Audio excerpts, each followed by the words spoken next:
So before we dive into Folie or Deux, Cece and I, we will talk about the Harlequin album, which is a new record from Lady Gaga, right? So I will confess something here, right? So this is actually the first time that I'm ever going to review a Lady Gaga album. I've just Really? Yes, believe it or not, I've only just listened to singles from her.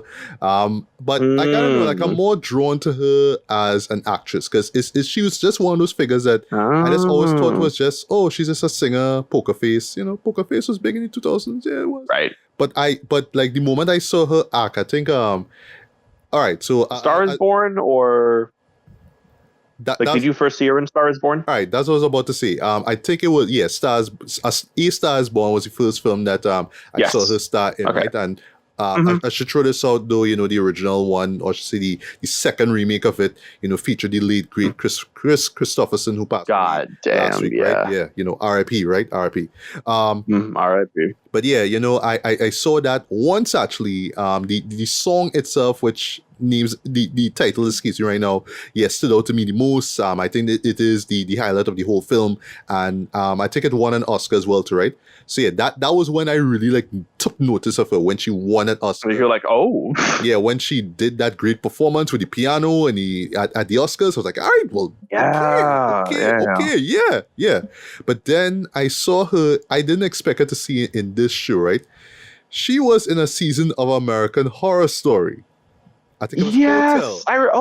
Goodness. It was Hotel. Oh, okay.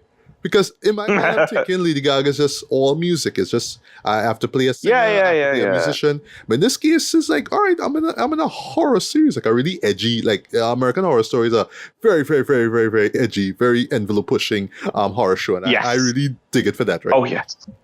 Yeah, but I was like, okay, she in this too, and I actually enjoyed that season. I think that was like the last season I watched in it, because I only saw like the first 4 or 5, but yeah, I know it spinned off to like a whole, you know, universe basically, right? But yeah, I haven't caught up on the others. So yeah, you know, so like this literally is like the first album that I've listened to from her, and I feel bad about it. Like I feel like I should really go back and check out her other stuff, right? But I'm saying this too because, like, you know, of course she is in Folie or Deux, right? So I didn't know that, you know, this record was dropping until, you know, shout out to Tracy Hutchins. You know, he put us on to this. Yes. I was like, oh, okay. All right. So what I will say, right? That's just quick review of it, right? And I'll just leave the rest for you because talk about you know a lot more about Lady Gaga than I do, right? So going into this, right? The only thing I knew is that, well, for one thing, it's not Harley Quinn, it's Harlequin, right? But I know that somehow it was going to reference or at least have something to do with the movie itself, right? Especially with it, you know, the film itself incorporating elements of the musical genre, right? So I was surprised when I heard that it was just all these like covers of like vintage pop, you know, basically show tunes or whatnot, right? And what I will say, right, you know, just before we get into the review of the movie itself, right, there are some songs that are in this album that show up in this movie. But I would say a majority of the songs that are in this album that show up in the movie are performed by other people, right? So case in point, the Joker is actually performed entirely by Joaquin Phoenix, right? Oh, When the Saints, you know, which is the, you know, famous song, Oh When the Saints Come Marching In. It's actually used as this sort of like thematic song, basically. It's kind of weird, but I'll get to that in my review. But she doesn't sing it, right? The ones that she does sing is you hear bits of That's Entertainment. You hear bits of If My Friends Can See Me Now, Could See Me Now. You don't hear the whole thing. I think that one is a duet in the movie, right? You hear bits of Will on a String. You hear Get Happy, but that's from somebody else sings it. You hear her sing bits of Gonna Build a Mountain. But the one that you hear like the entire version of is ironically Close to You. And actually it's in one of the film's most admittedly endearing moments, right? Which I'll get into in my review, right? So yeah, so point again that is that it was really interesting that the covers that she does here are songs that appear in the movie, right? I did not hear Folie do in the movie. I suspect it probably played in the latter half, in the second half, sorry, of the end credits. I assume that's where it pops up, right? That's Life plays, right? But it's the same version of That's Life that you hear in the original Joker, which I find was kind of weird, you know. I thought we would have ended with her voice, but we hear the same version of That's Life from the previous film. I'm like, okay, all right, that's weird.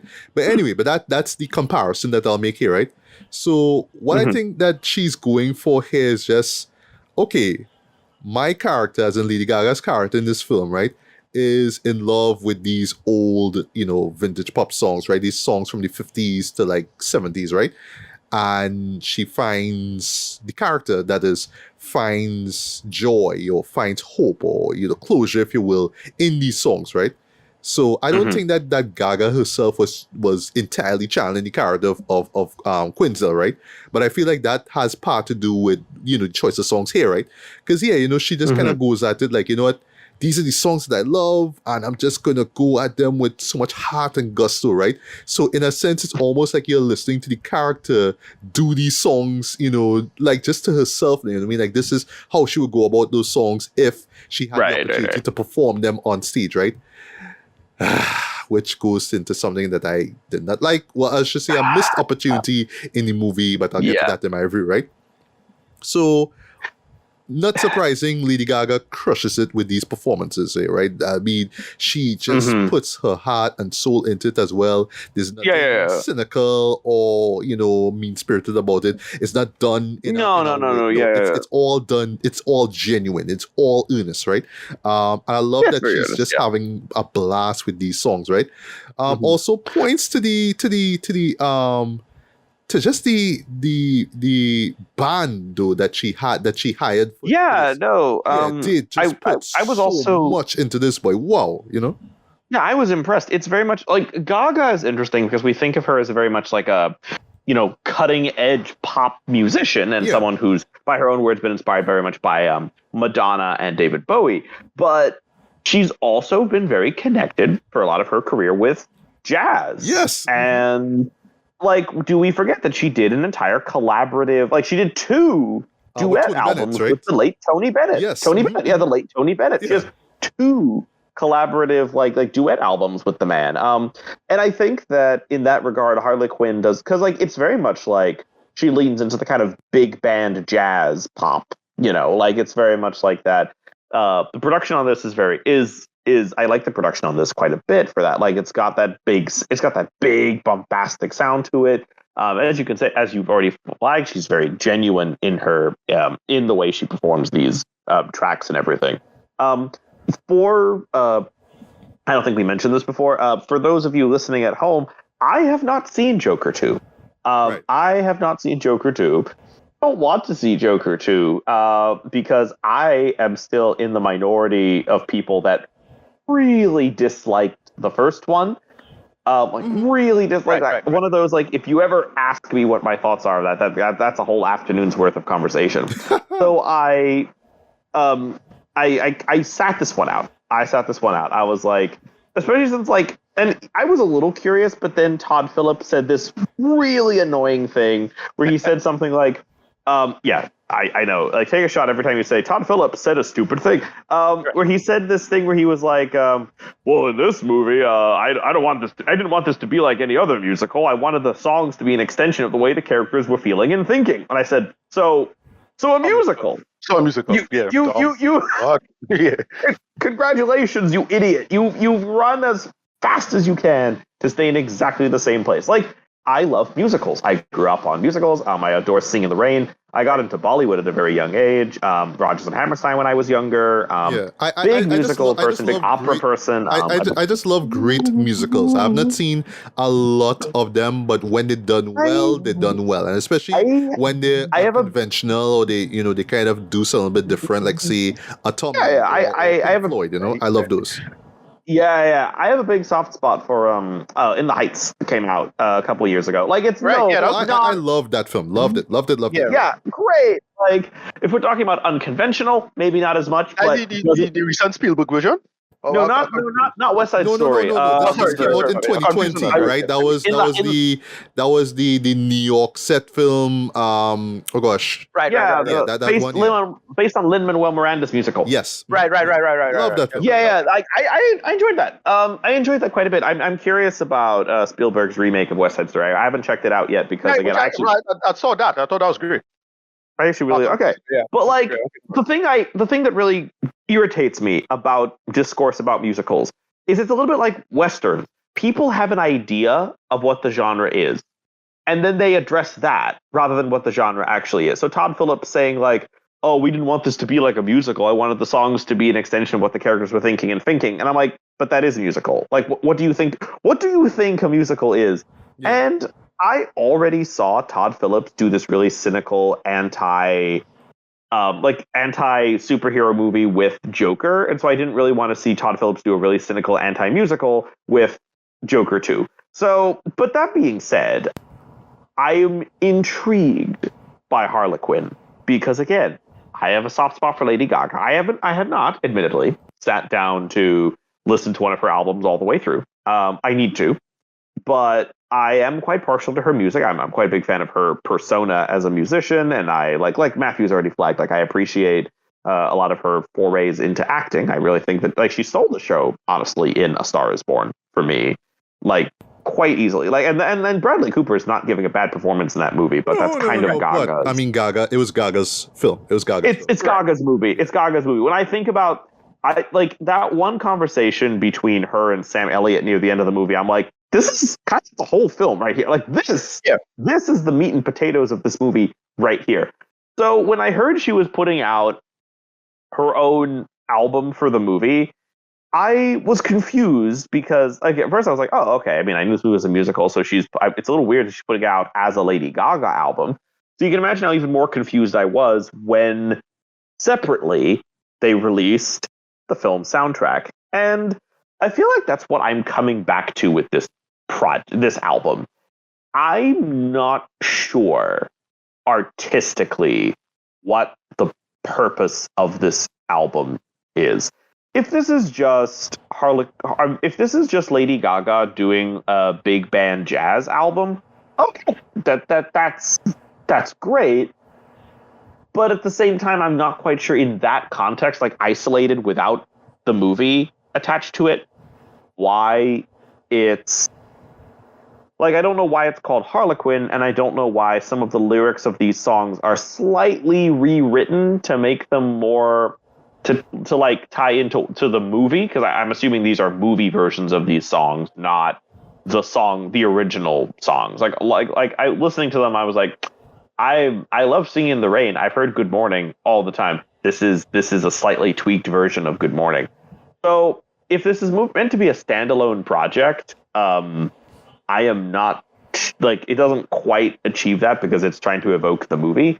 But then the other thing that confuses me is they dropped the film soundtrack with all the songs in the film as they appear in the film, including, as Matthew already pointed out, several of the songs that, Gaga performs completely on her own album that were in the movie were duets, or that was sung by Joaquin Phoenix as Arthur Fleck. So, artistically, what is the purpose? The intent, of this album? Okay, what is the intent? So what I will say with this, right? That's just to wrap up my review, right? So I read that, apparently when Gaga was finished working on the film, she felt like she was done with the character. So she just did these songs to flesh it out even more. What I will say, just slight spoiler before getting that review, this is literally here to kind of flesh her character out a lot more than the movie does. That's all I'll say at the moment. No. Unfortunately. Here's the thing with me going into this, right? What I thought it was going to be was something similar to The Lion King, The Gift, right? Which was the companion album that Beyonce put out right when the movie, the 2019 version of the remake of The Lion King, right? And yeah, later on we're going to be getting Mufasa. And as I always keep saying, I'm going because of Barry Jenkins, right? I fucks with Barry Jenkins. Made one of the best we all do. TV shows of 2021, The Underground Railroad, which is now on the Criterion Collection. I need to own that. But anyway. First TV show, I think, in the Criterion Collection, yeah. Yeah, exactly, right? Yeah, but I think so, yeah, if I'm not mistaken, yeah, right? So, where Beyonce was inspired by the movie, and she did her own, like, just songs that were just kind of inspired by the premise of the story, right?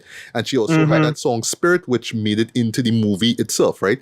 But then she took that and made Black is King, which is a fantastic concept album, kind of experimental musical film that she did, right? In the way that she could do it, of course, right? Very over the top, but just a lot of detail and a lot of themes and whatnot, right? That's why I thought that that Lady Gaga was going with it, right? Where it's a companion piece to the movie, but it's kind of there to kind of, support it. Just like, okay, well, since you didn't really, sorry to say this, didn't really give my character much to do, this is me now going to give you more of it, right? But because it's the songs that, a majority of them show up on the album, that what makes it kind of weird, right? So in closing, how I see this is just basically Gaga going back into the mind of Quinzel, right? Well, the Harley character, right? Mm-hmm. And saying, oh, these are the songs that I love and these are the songs that define me. So here I am and here's my opportunity, to belt these songs out to the world, right? And here this is in this neat little 41-minute package, and that's what the Harlequin album is, basically, right? Okay. So I'll wrap up with this, right? If you could absolutely just listen to this album and just enjoy it for the aesthetic, enjoy it for the vibe, and just how warm and rich the music is, and just the fantastic performances throughout, and not even have to watch the movie. You don't need to watch the movie to get any context into what it is. You could just listen to it for what it is and just enjoy it for what it is, right? But because I'm not a big, I'm not versed in all things Lady Gaga, I can't see how it ranks amongst her other works, right?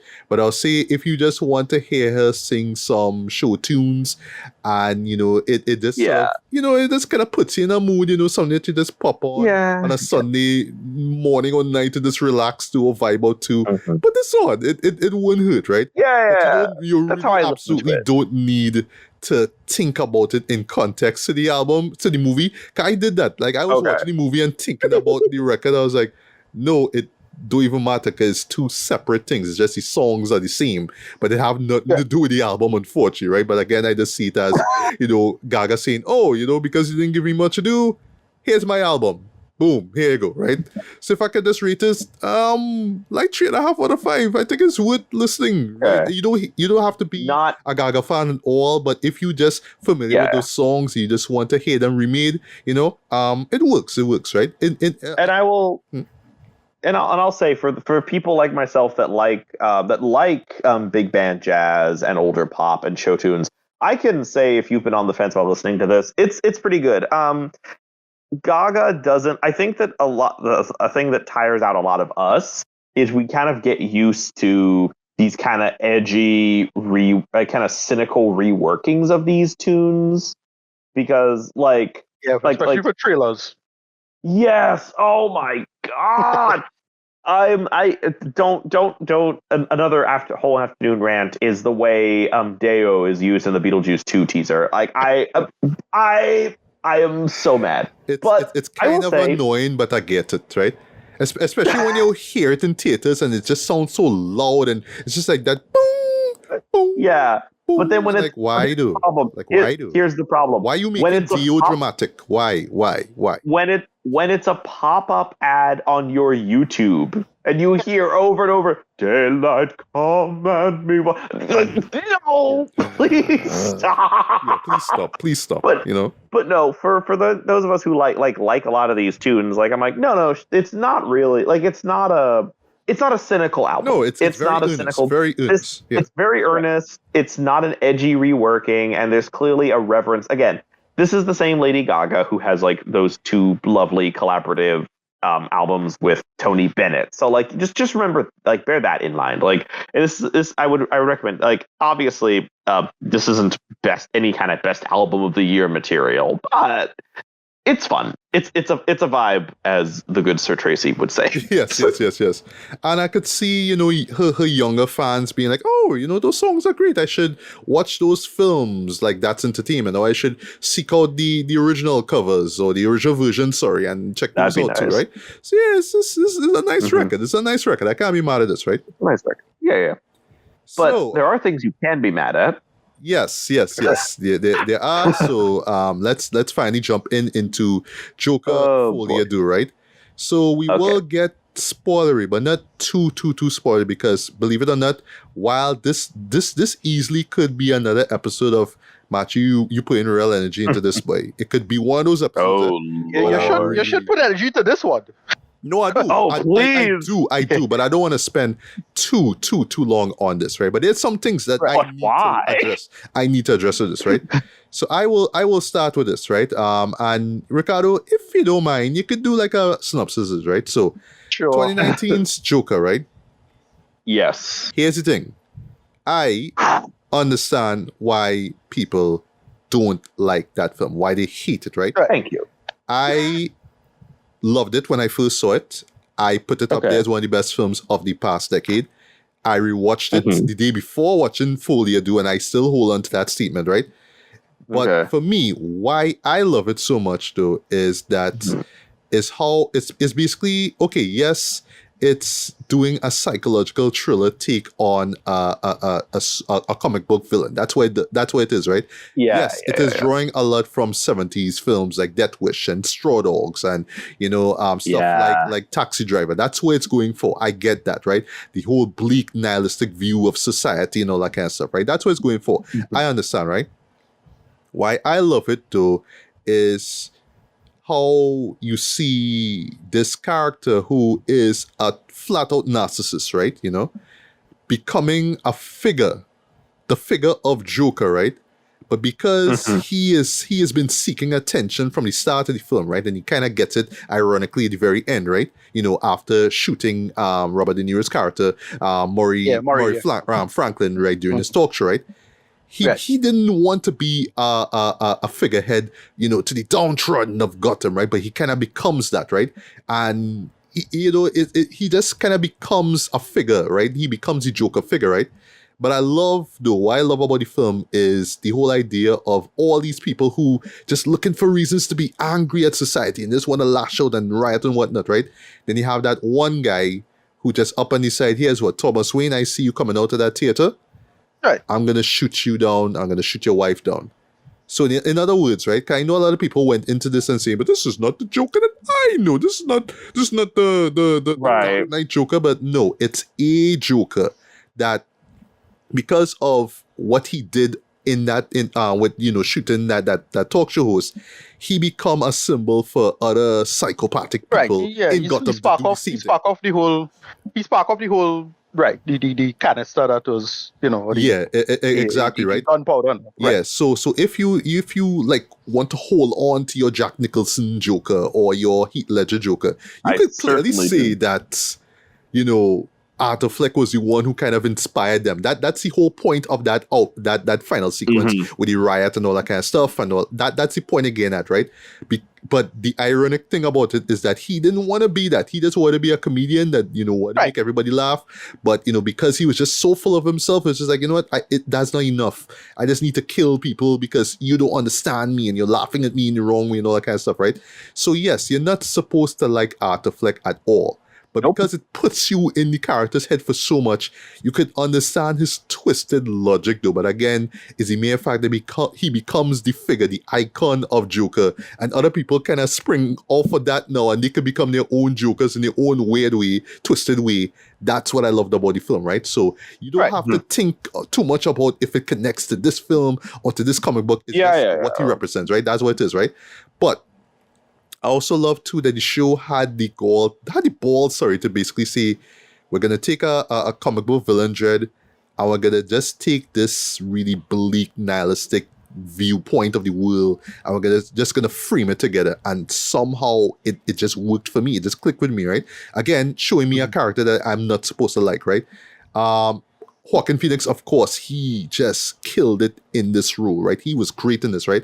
But I think the secret sauce to the movie too is really that fantastic score, right? I'm not gonna pronounce the composer's name because it's hard to pronounce, but yeah, even back then, I loved that score, and I was so happy when that score won, the best original score at the Academy Awards. It was just so brilliant, right?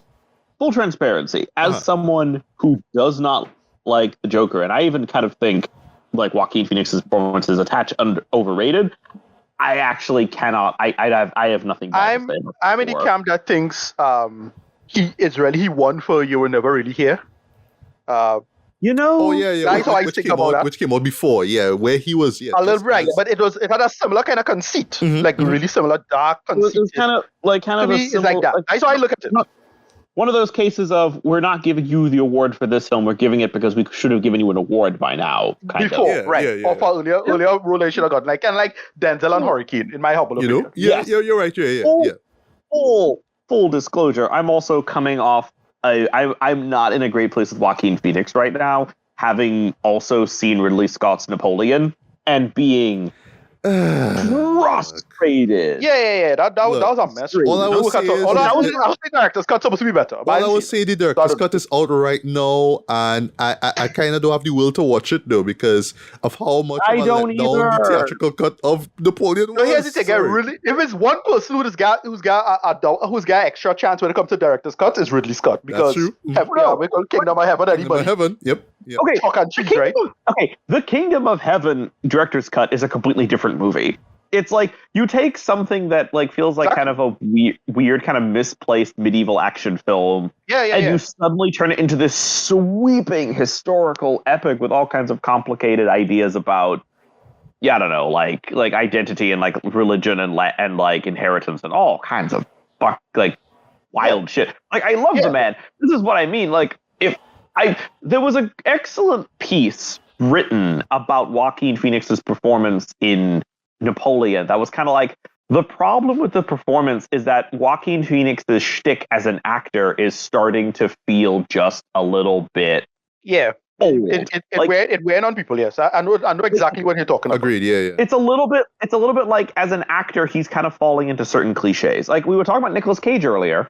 Nicolas Cage, except for moments, like Nicolas Cage at least is smart enough to kind of reinvent himself. But he's another one who occasionally will slide into these periods where he kind of falls back on Nicolas Cage-isms to carry performances. Al Pacino. Al Pacino is a really big one. Right. He's a guy who we used to know for like essentially being a chameleon from film to film. Like you look at something like Dog Day Afternoon and compare it to The Godfather, it's like, this is not the same person. And then around the 90s, he kind of starts becoming a cliche of himself. Joaquin Phoenix is in the same place. I don't know, and I'm actually really curious when you guys get into it, how Joker 2 compares to the first Joker, especially as as Matthew, someone who really likes it. Yeah. But my thing that was definitely a big turnoff for me is I don't really like if Joaquin Phoenix is really settling into himself as a cliche of himself. I'm not really here. And again, that's actually not the problem with this movie, but we'll get to that. Man. But I'll close not the problem with the movie. It's actually we'll get it. I'll say it off the top, but when we get to the synopsis, I will close this right while rewatching Joker. And understand this is 5 years after it was released. Right? 5 years after. I understood why people did not like it, why people felt it was uninteresting, it was boring, it leaned too much into the Scorsese influences. It really wore them on the sleeve. Right? King of Comedy, Taxi Driver, all over that movie, right? I know, yeah. And especially its message about we live in a society, right? It was just, it just felt kind of dated at this point in time, right? So while I was watching it, I was like, I totally understand why people did not like the film. I still love it, but it's not like a perfect 10 out of 10 film. I would admit that, right? Mm-hmm. But it had me scared for Folie. Reason being is because for me, say what you want about Joker, right? And I'm not even going to talk about, first R-rated movie to cross $1 billion. That's fine, okay.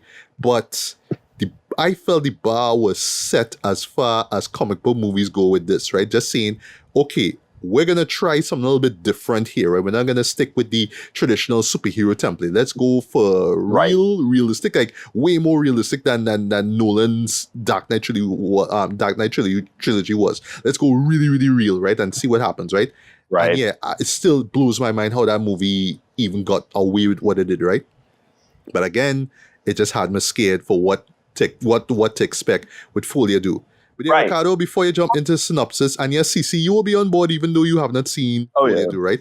I have opinions. do you have any retrospective views, on 2019's Joker? Just seeing before you jump into the new one here. I know. Again, in my original review, I dug it enough. To me, I treated it just as an Elseworld one-off exercise, emphasis on one-off.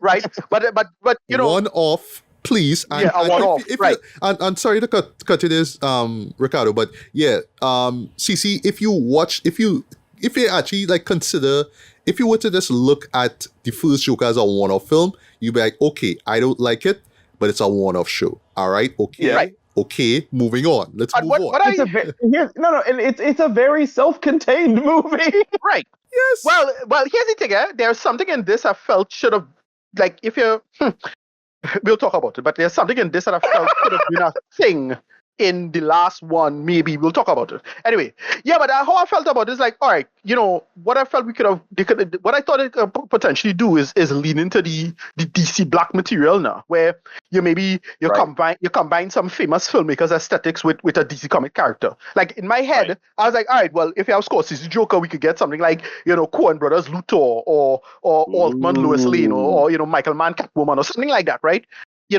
You're playing with the film aesthetics and the quote unquote realism and the groundedness, but then you do a great take on another like comic artist, like so again mixing say Michael Mann with Brubaker.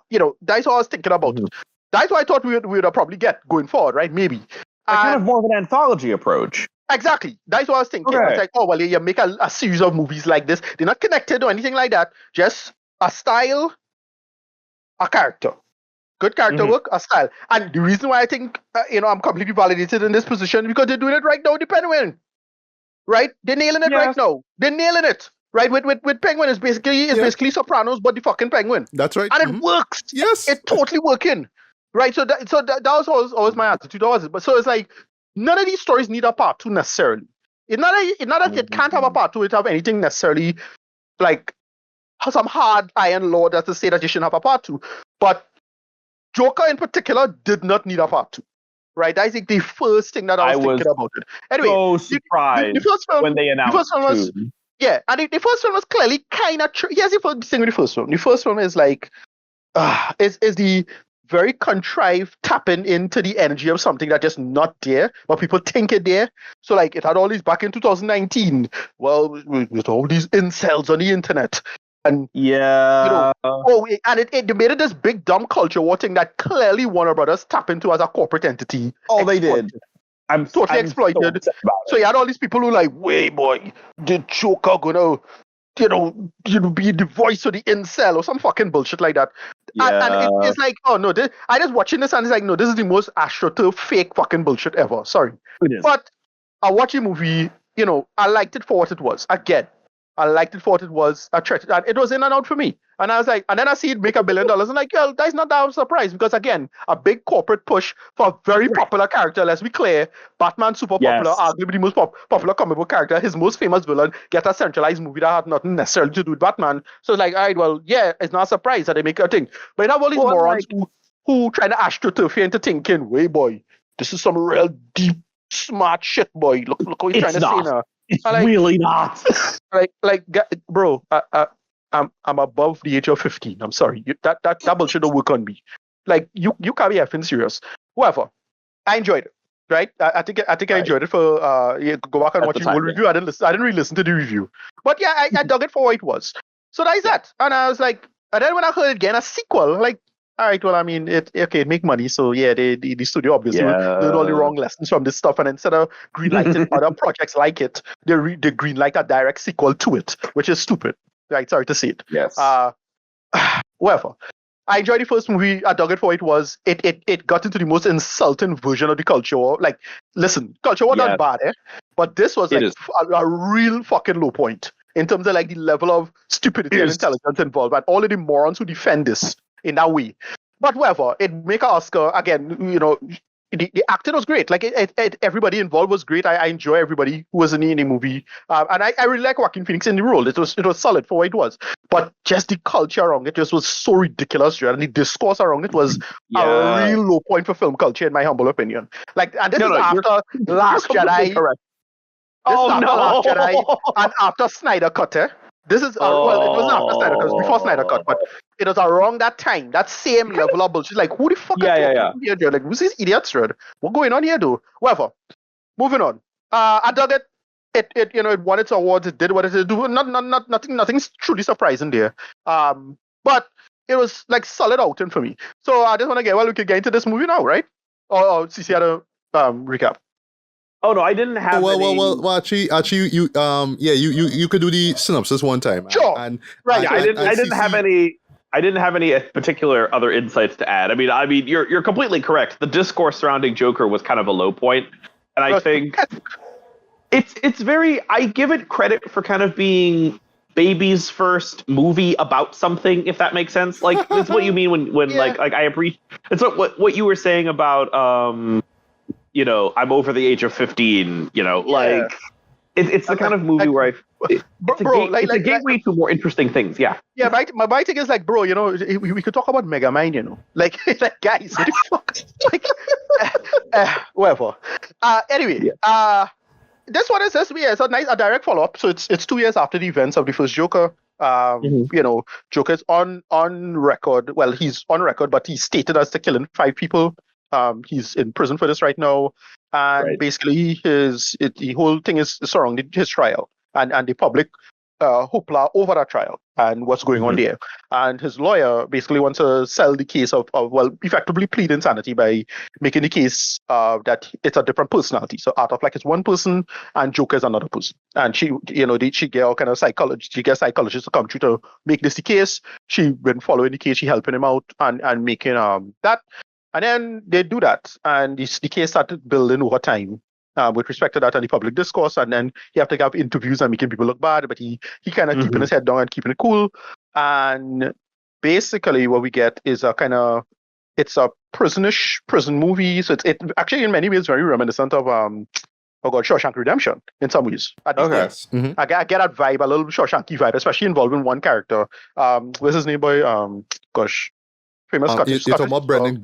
Right. So yeah, Brendan Gleeson's in this movie. Right, Brendan Gleeson. I forget the character's name. I was slipping my mind what his name was. But yeah, he. His name is Jackie Sullivan. Jackie, thank you. Right, and so it's that, and then because the guard gets him into a nice little, like a music program. He meets. This is where he meets Lady Gaga, character who calls herself Lee. And what you learn is that she's just kind of a fangirl about Joker, and she real into him, and there's a whole back and forth about that. And then that's where things evolve from there, and they get into just the truly musical aspect of that, and her how she feels, how he feels, and when the overall larger conceit of all of this and all of the things he go through. And okay, so before we start, I will say, this is my bias. This is me being compromised. Before I get into this, when I went to see this, I was super tired, right? I was hungry. I didn't eat, and I was slightly nursing a cold, right? So I was not in the best of moods to judge this. I'll admit that. Secondly, I also made the mistake of infinitely stupid mistakes. This is something that I can't do in my old age. I decided to drink a beer. I got drunk as well while watching this. Oh no. Right, so that just kind of F him up a little bit. So me sitting down in this cold and drunk watching this movie made it a complete slog. Right? It was a complete slog for me. It was This was such a fucking slog. Look, I dug the first film. As I said before, it's a decent Elseworlds, that could have leaned into some potentially interesting material, right? But they didn't do that. They decided to make a part 2. And the thing that what made it a slug is what the thing I had a problem with a little movie from last year that I consider one of the worst of last year, Wish. Oh no. The music Why? sucked. The music fucking sucked. I hated it. Holy shit. That hey, listen, if you're doing a musical, dude, if you're doing a musical, you cannot fuck that up. You cannot fuck that up. Because here's the thing with a musical. The musical sections of a movie is it's supposed to be like something like akin to like a chemical like agent to improve the situation, right? Yeah. It's a catalyst. It right? enhances the mood of a scene. It enhances the movie, but it's not the character. thing itself. Yeah. But here's the thing, if it goes from catalyst to completely unnecessary and pointless if it's bad. Because if it's bad, why is it there? Why is it there? And it's not like and they're not that's doing all the the whole. music in this. All the music is bad. Like it's not even like it had like only the last kind of scene with the jazz thing was kind of okay for 2 seconds. That was it, but it still was like not even like nothing. I wasn't thinking about it. I couldn't remember any of these beats anyway. It was so bad, dude. And that's the frustrating part about this. Is like, look, I don't want to counterfactualize anything here, but here's the thing: they had a sliver of a decent idea in here somewhere, and but Phillips doesn't even come close to tapping into the potential of that or any of the talent involved. By watching this, I'm like, wait, you in this movie? And you in this movie? What? I didn't know you was in this. And you in this? And like, what?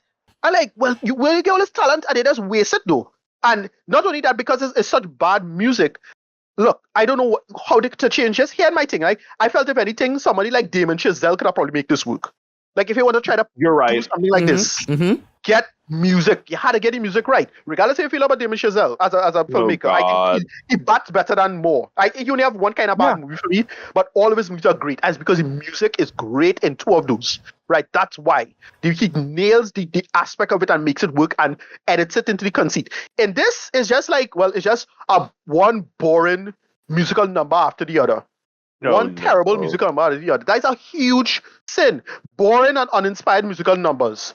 Nothing about it is interesting. And it's like, nah, man. That is the number one sin of this movie.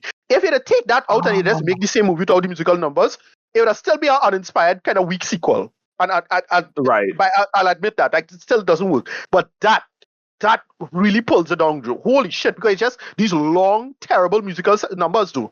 I'm like, what, why have you do this? It's so bad, though. And then they have like a bunch of other little narrative gimmicks, which I didn't think was the worst thing ever, but because the execution of it isn't great, I was not impressed. So yeah, they had this animation sequence in the beginning, right? That was doing a kind of it just kind of doing a kind of a dreamlike recap of the first film, or at least the ending of the first film, or that sequence, and you see why there's a psychological thing that they're doing with it. I'm like, all right, I kind of see where you're going for, but here's the problem. They could have put more work in that because it didn't look particularly professional. It just feel like, all right, well, they just kind of half-assed this too. I get what they was going for, and I move on from it, and how they cut into the main sequence. And then the movie now also, this is a big problem I have with the movie too, is that it has a bunch of, like, again, a bunch of things that could have come together particularly well. And there's, well, we'll get into spoilers, something where they do, whereas like, that could have been real interesting, but I would have cut that out. And then it's like, well, I'd have probably cut that and probably put that in the first film. Because if you take the whole thing, Joker 1 and 2 as one big story, it's actually pretty good. If you think about it, not bad. If you treat it like it's one thing, like if this was a series, like a 10 episode something, and it's one story, I'd have probably like this. Probably. Right? In its own conceit. But if you treat it as a movie, as a pair of movies, and again, not fuck up the music, it would have been okay. It would have been okay. This wouldn't be that bad. But as what we get is a total mess shot. Again, if I wish somebody else would direct this show, because the man just not up to snuff with this shot. Sorry, Joker. I'm gonna say it before you get it. I think Joker 2 Electric Boogaloo is one of the worst movies of the year. Electric Boogaloo, I love it. Yeah, straight up that, right? It's that way it is, right? I know Electric Boogaloo is a kind of meme now, but like that way it was. It was just a musical with more music bullshit. Yeah, and it's a kind of joke on its own right, and no pun intended. All right, it was kind of potentially interesting, but I need to know why people with I mean, I feel like it's kind of a no-brainer, but I feel like it's always people with this weird contempt for musicals who, whenever they try to make musicals, end up making really bad musicals. No, yeah, it's like, a lot of people who they like to do the thing. Listen, I don't know where this come from, but especially in today's film culture, a lot of weird assholes who think they could do the thing that they're so accustomed to as it is. There's a crowd of people who they're so accustomed to being in a ocean that they don't get that. No, you're not really in an ocean, you're in a puddle, and you just small. And what I mean by that is that you're accustomed to something that is actually very hard to do and very difficult to replicate. Think it a bit better than you think. Here's an example. A perfect example is people who think that Superman. It's interesting that Superman is evil. No, it isn't. No, Superman it's not. being good is the exception, but you're so accustomed to Superman being good that you think it's like that. Or all these people who think they could just do something because you did it and because you have quote-unquote CalArts beam out to some nonsense, like some nonsense talking point you have. You think I could do that. That's why all this AI nonsense happening. Because these morons think, oh, I could make something too. I'm like, no, dude, you have to actually have work and appreciate work and talent involved with that. Doesn't matter if it feels cliched and boring to you, right? That's to you. You know, but you have to sit down and do the work. And a whole bunch of people just do appreciate what they have in that sense. And so when it's time for them to actually do it, they really fuck it up because they don't know the history. You know, and that's it. You know who I was thinking of the minute you started talking about someone who like fucking it up because they don't quite know what they're doing. I don't know if this is unpopular to say, but I'm having Tom Hooper flashbacks.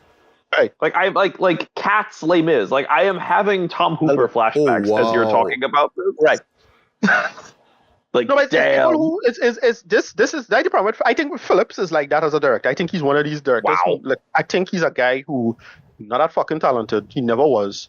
He just learned to exploit other people who were genuinely talented of the past, and then he passing that off as actual talent in that sense. The first film, if you don't know a Scorsese movie, you think, wait, this is real brilliant, though. I'm like, well, Taxi Driver exists. I mean, Taxi Driver exists, bro. So it's like, what you think you're doing? And that's the problem. But again, because it's comics, and comics is get away with that to a certain extent, as comics get to rip off actual art and film. And I shouldn't say actual art, you know what I mean, right? You know, it gets like there's kind of like comics, right? They don't exist in a void, but you can kind of. And I will admit, like a lot of comic book movies are very derivative. Like it'll just take something from another movie that's better. Yes. But sci-fi and popular sci-fi and a lot of genre films do that. Like, you know, why Star Trek is so good is because it just take a bunch of shit from Shakespeare and Moby Dick or whatever it is. Like that's why Vatican's so good. Or like I love Captain America: The Winter Soldier, but like I admit it, is 3 Days to the Condo. Like that's what it is. It pulled from that. That's by intention. That's not like a thing. It's a homage. It's fine. If you're treating it like that, it's fine. But the thing is, because he I don't know, he just don't really make it work. And this is my last point, and to get into the actual well, these probably spoilers maybe after the reviews. Yes. He is a guy who ultimately this ultimately is a kind of pointless exercise because he it seemed to have contempt for its audience. Or God, yes. Yeah, those who prop up the original film as something that more than was. That's what it felt like. There were a bunch of people who prop up the original film as something as more than was. And I don't know if it's because of corporate crap and astroturfing or if it's because of weird culture war, brainworms. Doesn't matter. It's a sort of fucking bullshit. People try to pull up more than it was, and we end up just not getting that great of a product. But if it is treated as just a one-off comic thing, and you just say, look, it's a comic book thing, treat it like that. Again, I don't like saying comic book thing or trying to separate it as some kind of lesser. Right. But I admit that. Like, I admit that some of the comic shit is bring down the movie because it's a comic thing. Like, if it wasn't the Joker and it was just a own story, it could have make it work and even be better. That's another reason why this. Thank you. Here's a perfect example of that. A movie that I love when I consider a great film, in my humble opinion, is The Dark Knight, right? I'm not alone in saying that, right? It's a very popular movie. It's one of the best comic book movies ever. Here's my attitude towards that film. The Batman stuff holds back the movie. Right? Yes. If that was just a normal crime script like in the Vina Heat or something like that, it would have been a better movie. I'm just going to straight up say that. But they had to go through. They had to go through the Batman beats. Harvey have to get TV face burned in half and all of the Batman beats because they had to go through the Batman beats. It was holding back the movie because it come out. You notice the incongruity, the discordance, in that sense. This movie is like that. This movie is like it had to do this, but it's trying to do this, and they're not really telling a new story. And look, sorry to say it, but Todd Phillips is the weak link here. He really think he's doing something interesting and special, and he's not. And that's how I feel about it. Yeah, rating. Yeah, I'm gonna give this like a 3 out of 10. And I don't know. Wow. Watch the People's Joker instead. Like, Yeah. Oh yeah, I need to watch that. I need to watch that. I hear a lot of great things about It's that. really good. Yeah. yeah, All moving right. on. So I will give my rating as well, and then I will jump into just a few spoilers I want to mention, right? So, all right. So before I get to this bit, I will just get the positives out of the way, right? Cinematography, excellent. Color grading, excellent in my opinion. This looks great. Oh, yeah. Like looks It's fantastic fine, in my opinion, right? Like, whatever. I'm not like I'll never complain about that. Whatever. No. And similar to the first film, it looks great, right? Yeah. Music is good this time, right? I will talk about why it feels this time, but it's good. Not great, not Oscar worthy, good. And same thing I have to say about Joaquin Phoenix's performance. It's good. Right. It's evoking the feel of the energy that he put into the first film. And I thought that Lady Gaga, for what she was given, did a decent job playing this, this version of Harlequin, right? Or That's all I was saying. what she was given. Or what she was given, exactly. Once I lay the scenario down, you all understand my mindset to this whole show, right? So, the following is inspired by the Pitch Meeting YouTube series, right? Mr. Phillips, welcome to Warner Brothers, executive studio, whatever it is. Welcome to the office, right? We want to talk to you. All right, what do you want to talk to me about? All right, you see that Joker film that you made in 2019? That made a shit ton of money, right? So, you know how Hollywood works, right? We have to make a sequel. But this was like a kind of a self-contained story. You don't really need to make one, But no. Understand this. We are in the business of making money through making films, right? It's not about one-off things. Fuck that. No, it's all about making sequels, right? That's what it's about, Yes. right? So here's what. We're gonna take your one film and we're gonna make a sequel out of this. You have any ideas? Oh, it'd be cool, as we did Joker, it'd be cool as if we did something with Harley Quinn, right? We didn't really do much with her in Suicide Squad, and we kind of did more with her in Birds of Prey, but people didn't like Birds of Prey because of reasons, and we did The Suicide Squad, and that was really cool as well, but, we never really, did really, I had a, a movie with Harley Quinn. Oh, well, that'd be cool, right? Okay, no problem, but here's what, what ideas you have with her, boy? I don't really know. I don't really know. Well, I don't know. Just think about the first thing that comes to your mind. Musicals. Like I really like musicals. I think musicals are awesome, and I love musicals, right? Okay. So what would be cool if we could think about a singer who is also an actress. Oh, I think about, all right, Lady Gaga. Remember she from A Star Is Born? She could sing and she could act. All right, let's get her on board, right? Okay, cool, Yep. right. So Lady Gaga's on board. All right, no problem. Mm-hmm. All right, so what was the idea now? All right, how about this? What if Harley Quinn sings in this movie? Wow. Okay, Wow. but would the audience want to see a film with Joker, with an Oscar-winning performance, leading off of his Oscar win, Joaquin Phoenix, be side by side with Lady Gaga, and hear this out, going off Suicide Squad and what we didn't get here. Together they go off on this crime spree and they're just building off of the chaos that went down in the last film. And it's like, lovers on the run. So, we're doing like Natural Born Killers, but we also doing it like, Bonnie and Clyde, but we also want to do Sid and Nancy as well. Nah, you know what? I just wanted to just sing songs and, they're not gonna go on any crime spree, right? Because you see, I feel bad because people misunderstood my movie. They thought that it was promoting violence and promoting nihilism and whatnot, right? So with this film, I just want to let people understand that no, everything that we saw here in this movie is bad. And now, the confident Joker must feel sorry about his actions and all these kind of things. I don't want to do that, right? But at the same time, we have Lady Gaga. We can't waste with Lady Gaga's talents, right? And, we having her play, a great character as Harley Quinn, you know what? But, I still don't want to do the Lovers on the Run thing because people will misread into that too and think that my show is going to promote violence again. So here's what, she's just going to be a fangirl and just going to, manipulate him from the side and whatnot. And she'll also sing. And then in the process now, we'll have Joker sing as well too. And just to wrap up the scenario, right? Because I get into a point here. Hey, remember in the last film where you incorporate Thomas and Bruce Wayne in this? You're gonna have like a legacy character or anybody show up in this? Oh no! How about Harvey Dent? Oh, What? Harvey Dent sounds great, But here's what we could do, though. Here's what we could do. This is the studio talking here. Here's what we could do. Instead of Joker and Harley Quinn, let's do Harvey Dent. Let's have a film about him. Show him as this district attorney, and you could keep the whole court thing with Joker, right? But you could see how the society around him corrupts him, especially with how people are praising Joker, and then he becomes Two-Face as a result. Nah, fuck that. I just want to have Joker and Harley Quinn sing. The end. That is how I feel about this movie, Dread. There are so many narrative directions this show could take, and it just decides with, we're just going to have them sing because I just want them to sing. That's why. Let me get to the spoilers now. You've been warned, EU, right? So, right. So Todd Phillips made exactly the movie he criticized musicals for being. Yeah, so I forget. Pretty much. Kind of. So I forget who said this, but somebody made a bunch of tweets about what the real ending of Joker should have been, and it should have been like a fan killing him. Oh, that was Movie Bob actually right. Yes, thank you. Right. Yes. He made that point, but he made that point years ago. He's like, that's what they should have done, and that's what the movie do. Like, well, so he dies, right? He get somebody stabs him the same way he kills Murray as a fan.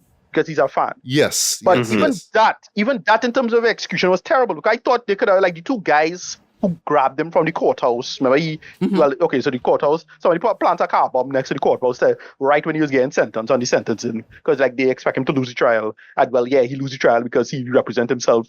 And listen, the whole court scene is, when you think about it, kind of fucking dumb. Like, the judge keeps saying, don't make my court into a circus. So it's like, yeah, but bro, you're letting him win. Bro. He's the only guy to wear clown makeup, though. But they had this dumb, like, throwaway line about, once he's representing himself, because he fires his lawyer eventually. Once he's representing himself, he's allowed to wear what he wants. So, like, okay, he could have wear the suit, but not the makeup. That I could have buy it if he had that. If he was wearing the suit by itself and not the makeup, that would have been okay. Like, and visually, it would still be kind of interesting. It's like, all right, it's both Joker and Arthur Fleck at the same time, or something, some bullshit, whatever, not my shitty film student bullshit, right? I hear that, right? But I felt they could have do that instead. So, like, the two guys could have been the one to say to kill him if he had admitted them in the hideout or something like that, and then he just dead in a ditch somewhere. But that's not what happened. And he run back, and he had to see her again, and everything with her when she find out that he don't really care and he confessed. That whole thing is a mess. Yeah. That whole and the last sequence is a total mess on how to execute that. Terrible execution. So as you mentioned, Ricardo, right, the opening animated sequence, right, which is meant to represent, to feel like, it's meant to look like a Looney Tunes film, right? Again, going back to the pitch meeting thing that I said before. Throughout the film, right, they keep talking about, because 2 years passed since the incident, right, where he shot the talk shows, right? They keep talking about a made-for-TV movie that they made for him, right? And also, there was a book that they find out after the fact that somebody else had wrote, I think, which was about either Murray or about Arthur as well, right? They keep mentioning that made-for-TV movie, right? Now, with the budget of this movie... That would have been cool to see. That's what I was going to say. The budget of this movie... That would have been kind of cool to see, being 200 million. You telling me they could not take a little 2 or 3 million to show you a little cutscene from that film? Right. And that could have been a reenactment of the same, killing of the talk shows. That could have been the you do that instead. Yeah, do that instead of the cartoon thing. Because the cartoon thing kind of weird, right? Because it's like, it tried to do this whole psychology, dark shadow stuff. Yes. I get what they're trying to go for. So, some kind of Jungian thing they're trying to go for. Yeah, I'm not sure exactly. What they're trying to do is just basically saying that Joker and his shadow are one and the same. That's what they're trying to say in this, right? But this is one of the problems I have with this movie, right? So what that scene does, and this goes in the music now, what it's doing is trying to take stuff that we know to be joyous and upbeat and whimsical, but making it dark and edgy and all that kind of stuff, right? So that gets to the music, right? So Cissy, the songs themselves are great. They are classics. They are the same ones that pop up in the Harlequin soundtrack and a few more, right? But the execution of them are terrible. They either range from in the case of Lady Gaga, right, it's her just singing a line and another line and up to the hook and then stopping, and then the movie continues on. So she just kind of stops and just sings for a bit, right? Or they will just be like, like the first verse and a chorus, right? So there's a moment where you see both Joker and Harlequin in one of his fantasies, doing this sort of Sonny and Cher kind of thing. Is the Joker and Harlequin show kind of thing that's really doing there, right? They do even perform the whole song, right? There's one song, I think it's Gonna Build a Mountain. That is one of two songs, if I'm not mistaken, that you hear in its entirety, right? And that scene plays all like this full, like, on number, right? But it's all staged theatrically, right? There's even a bit during the performance where they actually go back to the same comedy club that Arthur performed in the first time. Pogo's is there, right? And I'm just there like, okay, I get what they're trying to say. Like, this is, if he had the chance to do it all over again, and he had Harley by his side, this would have been the performance that he did, right? Going back to what I said about Lady Gaga's approach to the material of the album. What it could have done, right? Again, you could just come up with your own narratives and it would make much more sense of what you get here, right? What would make much more sense is if she was framed as this, I don't know, like a what? Like, you see, is the equivalent of Arthur prior to him becoming the Joker now. So she's like this washed up singer, and she has her own mental issues as well too. Okay. And she's still in love with, she's still fangirling over Arthur Fleck, right? And Joker and all that kind of stuff, right? But through him now and what he did with the whole Murray Franklin thing now, she get inspired and she goes on her own weird little thing about, I want to perform and all that kind of stuff. And that's where they could incorporate her singing and the music elements of it in general. Again, I don't want to try to rewrite too much of the movie. No. But that's all right. But you're telling me, right, that Arthur Fleck just saw Harley in just this music class, and all of a sudden his dreams, right? Think about this. Hear this, Cissy. Prior in the first film, it was all about him dreaming about being a comedian. You're telling me now that in this movie, you see a woman singing, and all of a sudden he just see himself as a singer. Jesus Christ. Yeah, but sorry for cutting there. Ricardo, what are you saying? But the thing is, that whole conceit now don't make any sense on its own, because you learn after her true nature, quote unquote, what she really about. And it's like, that's what you're going with this shit. Like, I know that's I say that comic accurate kind of, but like still though, like none of this work will make sense. And well, the ending, we get to the ending, but that's all right. So that's just few points making quickly, and then we get to the ending, right? So the song, The Joker, right, which is on the album as well too, right? I was waiting for a representation of this, right? And when they started pitching about this whole thing about this being a musical, I thought they was gonna go like, okay, so there's this moment in Sid and Nancy, where you see Gary Oldman, who plays Sid Vicious, imagine himself performing this song, and you have a Tommy gun and you start gunning people down. I thought we were gonna see really edgelordy but violent versions of them performing the songs, something like that. No. Right, I thought that would be part of it. Like it would be the, if you know what Pyrovision is. They see everything all nice and thing, but they really everything violent. Pyrovision, look up that in Team Fortress 2. Is that okay? It's this whole, you see everything all nice and cuddly, or in the boy who does see stuff, it does look like stuffing. Not the boys, but in Gen V. Oh, Gen V, yes. Remember the guy who does see stuff like you see stuff like puppeteers, which really is really blood and guts going on. I remember, something like that. Right. And I thought we'd get like something like that, where they told them in their own world, but they're really doing a sort of violence. So some action sequence, something. And that's what I was saying in the whole pitch meeting bit, right? Where if there was on this whole crime spree period, phase, and by the way, this film could have been the one where they could have incorporated the whole clown prince of crime thing. They could have incorporated that into this. This could have been the moment to do so, but nope. Let's just have Arthur be in trial, and either in trial or in prison, all mopey and all that kind of stuff. I'll get to that in a bit, right? Which is fine, I don't have a problem with that necessarily, but you had to make it work. So the Joker bit, right? This is the moment where you get the, what I was expecting, where you'll see the song and you'll add like little moments of violence, right? But my God, even that fell flat, because even those moments were not as violent or as shocking as it could have been. And wait, I thought this movie was rated R. I know.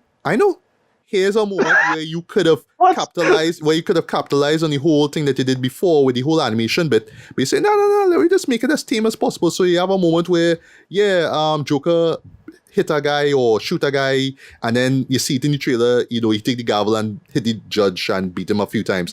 But it's not even anything that's shocking though. It's not as really visceral as what we saw with the violence that we saw in the first film, which really amazed me, right? But anyway, listen, Gaga, yes, she held her own even when she wasn't really singing much.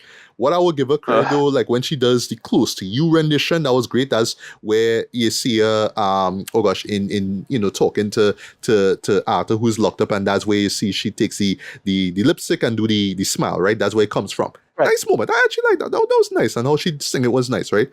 I get the whispery vibe that they're going for, where they're not singing out loud, right? It's not like they're in the head or whatnot. They're sort of singing it casually, right? But boy, Joaquin, right?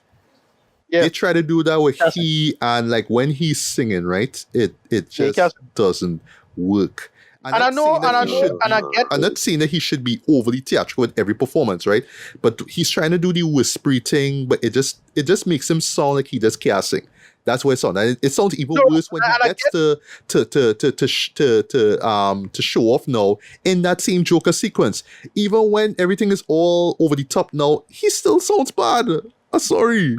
Yeah, no, but and I get they were trying to go for he can't sing and that's deliberate kind of thing. But I don't know. You could have worked something around that to make it work better. Like have him in his head be a good singer, but like he can't sing. You're juxtaposing it better. No, I don't know. Like I'm gonna be a music nerd real quick. There's a literal technique that exists for, I don't know, like a character kind of musically sounding bad. It's called effective singing. It's essentially, and it's something that's, I mean, okay. So it's a good example. Jesus Christ Superstar. Right. The guy who does Judas in that movie, right? Yeah, is deliberately allowing his singing to be a little rougher. He's straining certain notes. He's allowing his voice to sound a little breathier because he wants to kind of sacrifice the perfect quality of the sound of his singing so that he's sacrificing the quality of it because he's trying to communicate emotion. That's why the term is effective. But here's the thing. It's one of those things where in order dancing badly is actually really hard to do. Right. It is really acting, I get that, It's like acting, to be a bad actor, to pretend to be a bad actor is to playing a bad actor is really hard, actually. It's very difficult, right. Because actually untrained or bad actors would do a bunch of things that will totally take you out of it, like looking at the camera or doing something like that, right? Same thing with singing. But you didn't get it with Joaquin. Again, not a professional music person, don't know enough to say otherwise. I'm sure that people might defend this. Yeah. But I didn't get that at all from this. No. I didn't get that. Yeah, exactly. I didn't get the effect to say. I'm glad you brought up Jesus Christ Superstar. Yeah. That's a great comparison. Right. Yeah, exactly. Where the whole point of it is to strain the emotion and the fact that you're not composed, so to sell the stress now. Yeah. You didn't get that. Didn't get that from this. Right. I get that. That's what Todd Phillips might have been going for. But I didn't get that. He's doing. Right. Yeah, exactly. And it's just about the musical numbers. The reason why they don't work though is just it just feels so out of place. They add nothing to the film. They just feel like again, like compared to the album, it's just okay. Well, the Lady Gaga's album, right? Those are songs that the character would have loved, right? But in the context of the movie, they add nothing to the film, right? So when it comes to musicals, the songs add to the feel of the film or the narrative. None of them do. It's just I like the song. I like the song.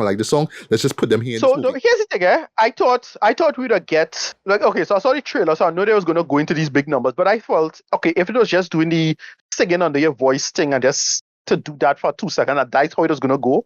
That would have been fine. But then they go into his big delusional musical number things. And then, those not interesting. Again, I don't remember the music, so that's a big problem I have. Yeah, go ahead. and especially you not familiar with the songs. Yeah, it's like, and I imagine a lot of people not familiar with the songs now. For me, I was just lucky that I listened to Lady Gaga's album, so I knew what to look for. Speaking of that, right? Just talking quickly, right? The way they really dropped the ball as far as the song choices go, though, is and the scenes, right? So you think after hearing or at least knowing the song, right? They basically use it, right, where the people in Arkham, right, are like, all right, so Brendan Gleeson's character is whistling it, right? He starts off whistling the song, right?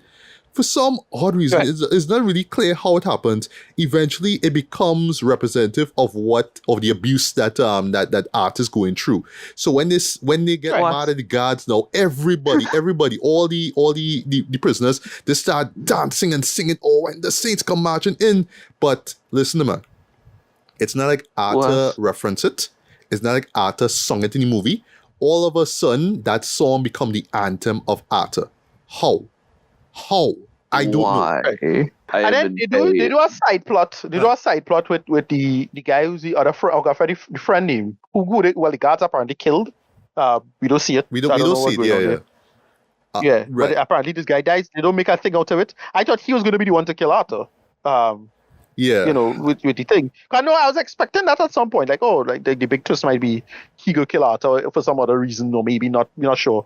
But like, none of it like ties together particularly well. Especially coming down to the end. So that's just to wrap up my spoilers, right? So the courtroom stuff, all of it fell flat, right? I'll tell you all why, right? Because listen. The whole courtroom thing, right, is just basically, the public trying to understand if, the murders that he did in the movie, right, was it Arthur Fleck or was it just a split personality that is called Joker, right?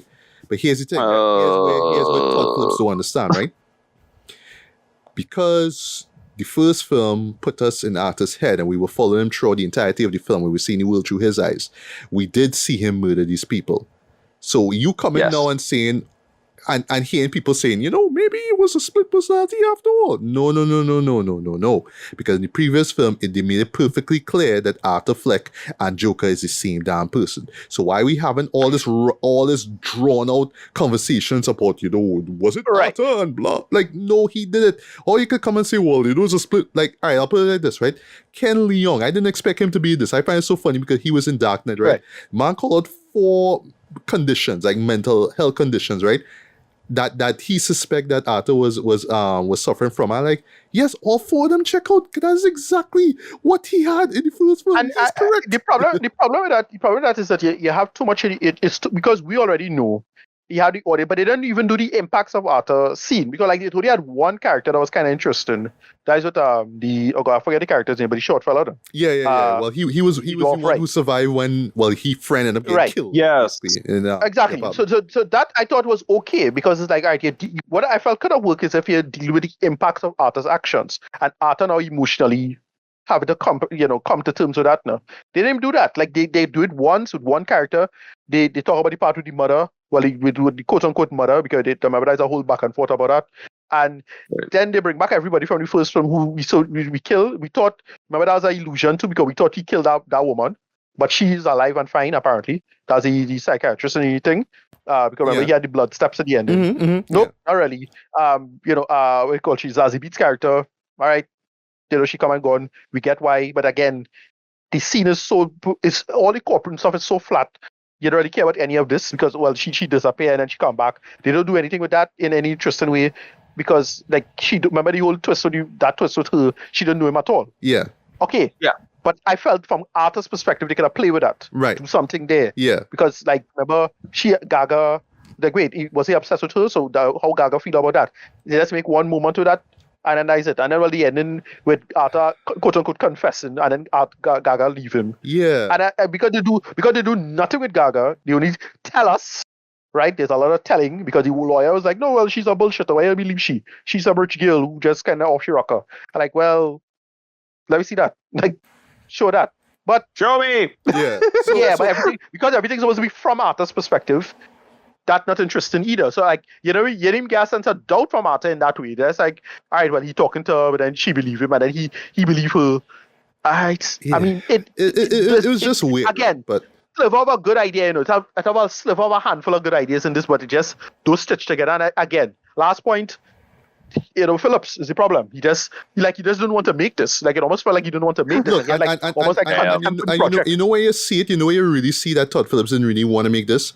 In the moment where Arthur Fleck, right, who has shown how confident he is when he puts on that makeup and he sees people around him being all chaotic and violent, right, literally comes into the stand and pretty much says, yeah, I did all these crimes, and you're again, pretty much crucify me because I'm a piece of shit, right? That's what he says basically. I thought that could have been an interesting sequence as well. Like they could have done something there with that, but then not really, because like right after it stops the car bomb goes off right after that. Out of the blue, there's this explosion, right? Here's the thing, and you're there thinking that it is Harley that do it, but no, it was some random person who just car bomb thing, right? And another thing, the show didn't even bother to kind of explain why the public is still so on Arthur's side with all of this, though. It's just it almost like, the same mob from the end of the first film just sort of show back up with placards saying, yes, free Arthur, just out of the blue, right? So yes, car bomb happened.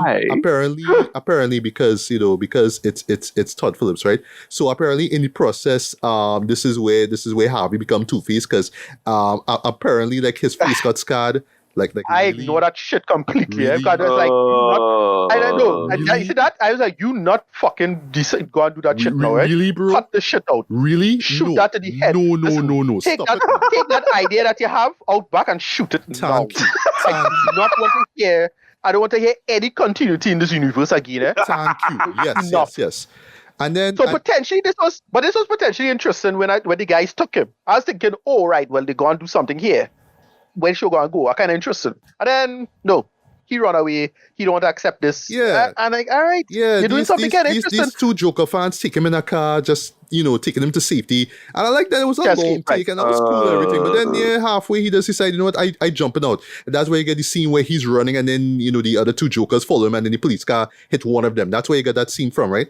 Right. But the true kick to the nuts to me, Dread, was when he runs into Harley Quinn again, who is conveniently waiting in the same stairs from before, right? Rubbish.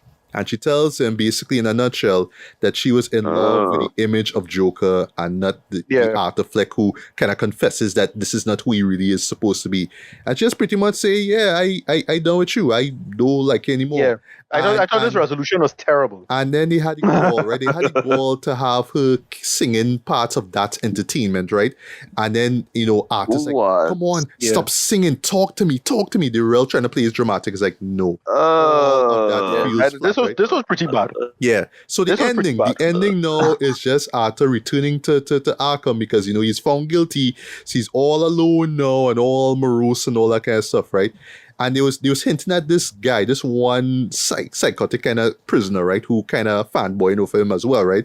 Yeah, comes to him and tells a knock-knock joke, right? And it eventually ends with him shanking Arthur. Right. But here's the thing now, again, going back to him being a symbol. You see not off screen, but you see it like out of focus now. He takes the same shank now and then carves a smile on his mouth. So he kind of does like a Heath Ledger kind of thing. Now, again, the idea of Joker, that's what he's doing, right? Because implying that this guy might be the real Joker. Right. Exactly. Like maybe the Joker from the Dark Knight or something like that. He goes on to become the Joker, right? Yeah. Right. And then you see the show just literally ends with just a close-up of, Arthur dead. And this is how we end the movie. Okay, no problem. Right. So just to get to my final thoughts, and then I will get to my rating. Right? Boy, this has to be the biggest disappointment of 2024 so far. But you could really tell that this was a film that Todd Phillips didn't even want to make, or a show that didn't even need to be made. The first film works as a self-contained film. You don't have to connect it to any other property or any other Batman property. It just is what it is, right? You could find it's pretentious or whatever it is, but it is what it is. But I will say this: everything that people said was wrong about the first film, why people hated the first film, I saw in this film. If you found the first film pretentious, boy, this one was worse too. This whole idea that it's a split personality, and Arthur couldn't have done the things. No, he did it because we saw it in the first film. We were in his head. He did it. Why you coming to tell me after the fact, it had people, or even if people didn't understand, even the people in the film don't understand it, why you coming and trying to make me feel like, maybe he was going, like, there was a split personality, or after all, no. Arthur did the crimes. We saw this. We saw him do the crimes even before he became Joker. So why you want to waste my time and people's time telling me, it's a split personality thing? No, stop it, right? Waste of character as far as Harley Quinn goes. You could have done so much with her. You could have done the whole crime spree thing, done the whole clown prince of crime thing, flesh out a character, give her a reason why she's singing in the first place, and not just, I just like to sing because I'm crazy. Ooh, no. No. Yeah, she bad in this. The character is nonsense. Yeah. But the resolution is terrible. But where they really, really dropped the ball, boy, is the musical stuff. It just felt so shoehorned. It just felt so, just to be Spock here, illogical. It didn't fit in the world of this movie here. And they could have fitted, and it could have tied to the whole nihilistic viewpoint of society that they tried to do, that they did in the first film, They could have just, but to do that, you would have to have Joker and Harley be together, do the whole crime spree thing. And then in the process, Harley could have, manipulate him in the process, and then he feel bad about himself, and then he confesses and all that kind of stuff. And all the courtroom stuff could have just been in the third act, right? You have the crime spree stuff in the second act. First act could have just been them escaping. And by the way, I forget to mention too, another spoiler, there's a moment where they escape, and then right as they're escaping, they brought back into Arkham Asylum. And then you learn that... Not a bad idea, for the scene, because it's like they're supposed to be just kind of dumb and incompetent. I get all of that, But I know, but you let the audience down because we're all there thinking that they're gonna go out into the world and cause damage. Nope. Arthur, for a majority of the film, is locked up or in jail, and Harley is just this fangirling and singing songs, and all of a sudden he's inspired to sing songs too in a terrible way, right? But yeah, these musical moments fall completely flat. And it could tell it comes from somebody, Todd Phillips, who have no idea about how musicals work or why these musical sequences did not need to be in the film. They add nothing to the film, right? And just to close things off, this film just felt so pointless, right? It adds nothing to the character of Arthur Fleck. It adds nothing to the world of Joker or anything. It doesn't even bring any solid arguments. You just want to tell me, split personality. Come on, man. No, that's the idea at the time. Like, you use the pleading insanity defense. Like, from their perspective, that is his cell. And I think, like, even the doctor was like, even his lawyer was like, no, well, it's a cynical approach, just a game off. Like, she just think he need help. Let me try to do something. Like, I get what it's trying to go for, But, geez, execution over ideas, like, geez, none of it works. It's frustrating. It's really frustrating to watch. It is, right? So, for me... This gets a 1 out of 5, but of course it sucked. Like I was hearing about how bad it was through the grapevine, but I didn't think it was that bad. And I think the biggest sin for me though was how boring it was, Red. Again, going back to what people thought about the first film, this was so mind-numbingly boring, Red, and pointless. Added nothing to the world of Joker, had nothing to say. It just felt like a cash grab. That's just what it was, right? But just like Matrix Resurrections, it just came from somebody who was just like, I don't need to do this, but because I'm doing it, here's what I will do. Because I love musicals and because I have Lady Gaga here, I just want to have musicals. I want to do musical stuff, right? But they don't even work, right? So, as I said, Ricardo, there's seeds of great ideas in here. There's germs of ideas, great ideas here. Because unfortunately, it's just in a film that was just misguided from the go. And that's all I had to say. Yeah, if they're going to take some of the elements from this, and if they put that in the first film and wrap up the first film like that, that could have worked and make the first film, like, in my opinion, kind of better now. In a way, like, again, referencing, we call it Bob Chipman. Exactly. Yeah, that would be all right idea, maybe, kind of thing, maybe. Yeah. But, like, I don't know, I get what he was going for. And if you treat it as its whole thing, I could see why you're doing something like that. Because the ending, I like the ending in that sense. Like, that is a dong ending, but, like, it's a good dong ending. a good example of a dog there, in my humble Yeah, opinion. it would have been But- good if it was in the end of the first film, as you say. But in this one, Right. after all this drivel and I felt Yeah, the like way it's a waste of time. was just a waste of time, right? So, A waste of Cissy, time, yeah. as somebody who just sat through our rambles of the movie, just stick with the Harlequin album. Just stick with that. Okay. Listen to it and don't even connect it to the movie at all. Don't think about it if it relates at all to the character that she played in the movie or not. Just listen to it and have fun. I always say to people who have not seen the movie or don't want to see it, just listen to Lady Gaga Harlequin album and don't even bother about this movie. So yeah, this definitely is gonna be in my top 5 as far as worst of the year. Will it be number 1? It's pretty bad. Perhaps, but we'll see. Ooh.